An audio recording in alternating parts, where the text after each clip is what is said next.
और नाजरीन, अब आपको बताएं कि शंघाई ताउन तंजीम का इस्लामाबाद में इजलास भारत की शिरकत के हवाले से अहम पेशरफ्त हुई है। भारतीय वजीर खारजा जयशंकर की सरबराही में वफ्द शिरकत के लिए 15 और 16 अक्टूबर को इस्लामाबाद आएगा। कि हमारे भारत के James Bond doctor S Jaishankar वहां जो जा रहे हैं, तो उन पाकिस्तान के वजीर आजम को कोई भीख मिल जाएगी या कोई ट्रीटी या बायलैटरल का रिलेशन भारत से होगा?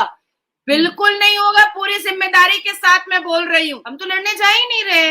आप लड़ पाएंगे हमसे? करना चाह रहे हैं हम आप आपके लड़ साथ पाएंगे हमसे? ओपनिंग की भला आप बात हमसे करना लड़ चाह रहे हैं। पाएंगे? हाँ। आप अपने मौजूदा सरकार और आप अपने मौजूदा नापाकिस्तान के हालात के मद्देनजर हो करके मुझे ये बताइए कि भारत से लड़ने की हिम्मत है पाकिस्तान में? समझे इस चीज को।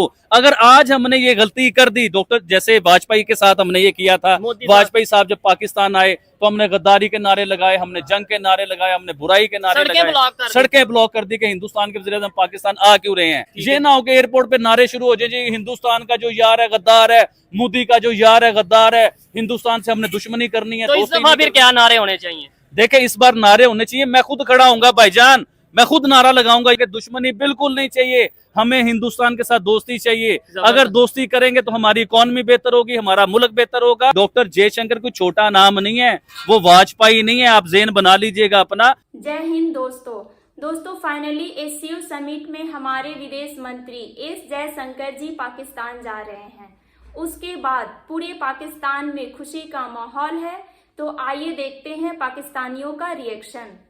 डॉक्टर एस जयशंकर की इस टाइम पर पाकिस्तान में एंट्री, जबकि डॉक्टर जाकिर नाइक भी पाकिस्तान में मौजूद है। शायद हो सकता है कि इस वजह से डिसाइड किया हो कि जाकिर नाइक जा सकते हैं, तो डॉक्टर एस जयशंकर क्यों नहीं? सबसे पहले तो मैं आपको ये बता दूं पाकिस्तान को कि भारत का जेम्स बॉन्ड जी और भारत की सरकार का बैकबोन और डॉक्टर एस जयशंकर जो आदरणीय प्रधानमंत्री के हर एक बात पर, हर एक मशवरे को पर खरे उतरते हैं। डॉक्टर एस जयशंकर वो हैं और अजित डोवल जी, ये दो लोग वो हैं जो भारत के आदरणीय प्रधानमंत्री की दो आंखें जैसे मान ली जाए। दो आंखें, तो जब एक व्यक्ति के पास अगर दो आंखें ना हो तो वो कैसा हो जाता है? तो उसी तरीके से हमारे आदरणीय प्रधानमंत्री की दो आंखें हैं और भारत के नागरिक के लिए जो इस भूमि से बेइंतहा मोहब्बत करते हैं, वो लोग, भारत के वो लोग डॉक्टर एस जयशंकर को अपना जेम्स बॉन्ड मानते हैं। और मैं तो पिछले 2 साल से बोल रही हूँ आप लोगों को, डेफिनेटली एससीओ की समिट इस्लामाबाद में 15 और 16 अक्टूबर को हो रही है। और एट लास्ट हमारा एक प्रेस कॉन्फ्रेंस हुआ जिसमें ये घोषणा की गई कि हमारे फॉरेन एक्सटर्नल अफेयर के मंत्री, हमारे James Bond doctor S Jaishankar नापाकिस्तान और टेररिज्म की फैक्ट्री के सरजमीन पर अपना कदम रखने वाले हैं।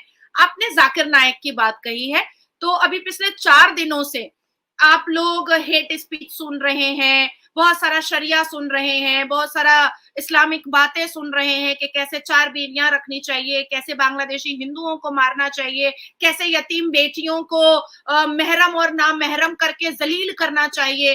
अब एक सिविलाइज्ड देश के व्यक्ति को सुनिएगा, एक सनातन धर्म के मानने वाले व्यक्ति को सुनिएगा, एक श्रीमद् भगवद गीता के अध्याय पढ़े हुए व्यक्ति को सुनिएगा, भारत के संविधान के दायरे में रह करके औकात कैसे याद दिलाई जाएगी पाकिस्तान की, ये सुनिएगा। एक और बहुत अच्छी बात है, और हमें भी इस बात से बहुत गौरव फील हो रहा है, बहुत प्राउड फील हो रहा है कि सुषमा स्वराज जी के बाद जो 2015 में as a foreign minister Sushma Swaraj ji का विजिट हुआ था, उसके बाद 2015 के बाद उरी अटैक जो सामने आया था, उन्होंने उस उरी अटैक ने और उस पाकिस्तान की टेररिज्म एक्टिविटीज और टेररिज्म नेचर की वजह से पाकिस्तान और भारत के बॉर्डर में इतना ज्यादा फासला हो चुका था कि कहीं ना कहीं एक कड़वाहट नजर आ रही थी। लेकिन 2015 के बाद आफ्टर ऑल एट लास्ट हमारे डॉक्टर एस जयशंकर जो हैं जेम्स बॉन्ड की तरह वहां पर पहुंच रहे हैं। अब मैं इसको आपको बहुत अच्छे से आपके व्यूअर्स को और आपको समझाना चाहती हूँ कि डॉक्टर एस जयशंकर इसलिए नहीं पहुंच रहे हैं क्योंकि उनको आपके वजीर आजम से बात करनी है, या उनके साथ चाय बिस्किट खाना है, या उनके साथ मोगलाई खाना खाना है, बिल्कुल भी नहीं। क्योंकि हमारे रिलेशन रशिया से बहुत अच्छे हैं, क्योंकि हमारे रिलेशन ईरान से बहुत अच्छे हैं, क्योंकि हमारे रिलेशन अमेरिका से बहुत अच्छे हैं, और क्योंकि वहां पर चाइना के प्राइम मिनिस्टर पहुंच रहे हैं एससीओ की मीटिंग में, क्योंकि रशिया के प्राइम मिनिस्टर पहुंच रहे हैं, और हमारी ट्रीटी और बायलैटरल के रिलेशंस इतने खूबसूरत इन लोगों से होने के वजह से डॉक्टर एस जयशंकर का जाना बहुत जरूरी था।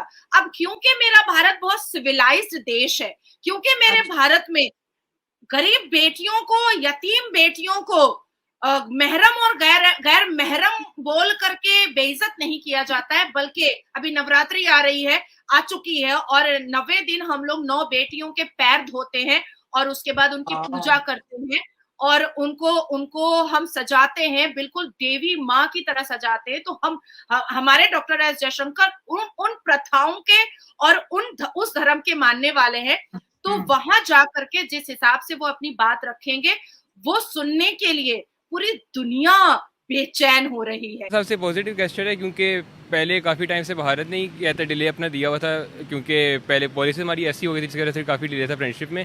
तो अब मेरे ख्याल से ये अच्छा स्टेप है कि इसमें कहते दोबारा से हम कहते हैं हो सकते हैं एक थोड़ा बहुत यानी कि जुड़ सकते हैं आपस में, थोड़े रिलेशन अच्छे हमारे हो सकते हैं, क्योंकि भारत हमसे बहुत आगे पहुँच चुका है, हमें उनसे कुछ सीखना चाहिए, तो ये अच्छा टाइम है। डॉक्टर एस जयशंकर का पाकिस्तान में आना ये पाकिस्तान के लिए कितना फायदेमंद साबित हो सकता है, ये बताएं।